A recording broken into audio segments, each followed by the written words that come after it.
नमस्कार, आप देख रहे हैं BP news Azamgarh Purvanchal YouTube channel. मैं विजय प्रताप यादव। आइए हम आपको ले चलते हैं खबरों की दुनिया में। धन्यवाद। बनियापार गांव निवासी युवक ने पट्टीदार पर सार्वजनिक रास्ते पर अतिक्रमण करने व मारपीट का लगाया आरोप। उच्च अधिकारियों से लगाई गुहार। आजमगढ़ जनपद के सगड़ी तहसील अंतर्गत रौनापार थाना क्षेत्र के बनियापार गांव निवासी युवक ने पट्टीदार पर सार्वजनिक रास्ते पर अतिक्रमण करने व मारपीट का आरोप लगाया है। उसका कहना है कि इस संबंध में स्थानीय थाने पर और तहसील प्रशासन को उसके द्वारा लिखित सूचना दी गई, परंतु अब तक कोई कार्रवाई नहीं हुई। मामले को लेकर युवक ने उच्च अधिकारियों से गुहार लगाई है। जानकारी के अनुसार बनियापार गांव निवासी संजय यादव पुत्र चंद्रदेव यादव का कहना है कि उसके पट्टीदार सार्वजनिक भूमि पर अतिक्रमण कर लिए हैं। मना करने पर मारपीट करने पर उतारू हो जा रहे हैं, जिसका वीडियो भी हमारे पास मौजूद है। सुनते हैं मंगलवार शाम लगभग 4 बजे इस संबंध में संजय यादव ने क्या कुछ कहा। मेरा नाम संजय यादव है। मेरे पिता का नाम चंद्रदेव यादव। मैं ग्राम बनियापार का हूँ, पोस्ट बर्डिया, थाना रौनापार, तहसील सगड़ी, जिला। समस्या ये है कि हमारे एक का नाम है कि चाचा है, वो धर्म के नाम पर वो बंजर ज़मीन कब्जा कर रहे हैं और अनेक आदमियों को वहाँ बुला करके झाड़ फूँक करते हैं। उनसे मोटी रकम ऐड करके हम लोगों को परेशान करते हैं पैसे लेकर। चाचा क्या नाम है? सुभाष यादव उर्फ पगला पवारी, जो कि पिछले 20 साल पहले का उनका रिकॉर्ड है कि क्या नाम की 302 और गुंडा एक्ट केसों का वो मतलब फंसे हुए हैं। साधु हैं वर्तमान समय में? अभी साधु हैं, वो केवल धर्म के आड़ में वो क्या नाम की जमीन कब्जा कर रहे हैं। कहाँ पे जमीन कब्जा कर रहे हैं? बनियापार मौजे में ग्राम सभा की ज़मीन है। उधर से आने जाने का थोड़ा खेतों में हम लोग का रास्ता मिलता है, आते जाते हैं। अब उसे वो कवर कर रहे हैं। कई बार मैंने टोका उसे, उसमें ईंट उड़ गिरा रखे हैं, ठीक है। अब बोलने पर मार करने पर मादा हो जाते हैं। जैसे सुभाष हैं, उनके बेटे अंकित के पिता का नाम सुभाष यादव। क्या चाहते हैं? हम सर न्याय चाहते हैं।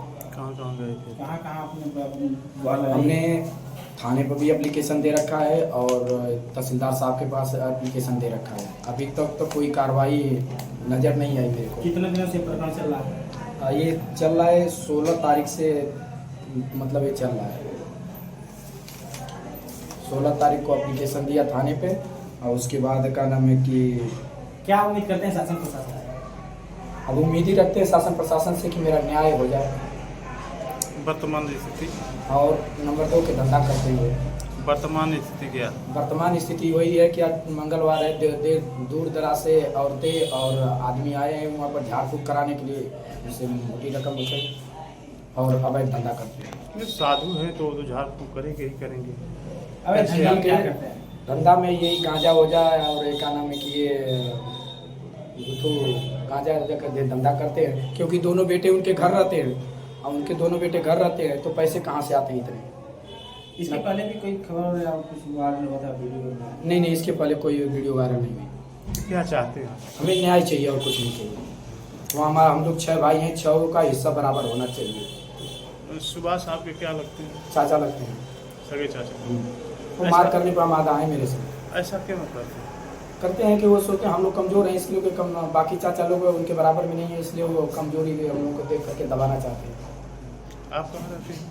हम नौकरी करते हैं सऊदी अरब। कब का है? मैं 2 तारीख का आया हूँ। अच्छा, 2 तारीख से तब से एप्लीकेशन डालना है? तो 2 तारीख को एप्लीकेशन नहीं डाला हूँ, 16 तारीख को एप्लीकेशन डाला हूँ। और फिर कहाँ 16 को दिए थे एप्लीकेशन? थाने पे। उसके बाद फिर थाने दिवस पे लेकर दिया था एसडीएम साहब। कोई कार्रवाई नहीं?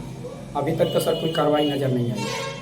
एप्लीकेशन देने के बाद वो क्या कर रहे हैं इस समय सुभाष जी?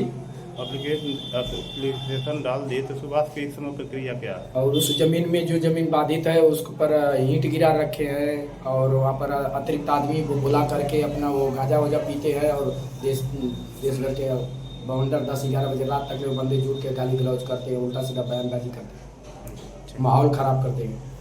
जबकि जब केस में फंसे थे उसमें पूर्व कप्तान ने मना किया था कि आपको ये सब काम नहीं करना है, फिर इधर उधर से 3-5 करके फिर शुरू कर दिए। जब भीड़ इकट्ठा होती है वहाँ पर तब एक्सीडेंट होना ही होना है। झाड़ फूँक का काम करते हैं जी। 302 और गुंडा एक्ट के वो मुलजिम रह चुके हैं। थाने पर रिकॉर्ड आप ढूंढेंगे तो मिल जाएगा। अच्छा, उसके बाद भी दबंगई गुंडई? बिल्कुल सर, दबंगई गुंडई चल रही है। आपके ऊपर क्या खतरा है? हमारी जान को खतरा है। कभी भी कुछ हो सकता है। हाँ, कभी भी कुछ हो सकता है।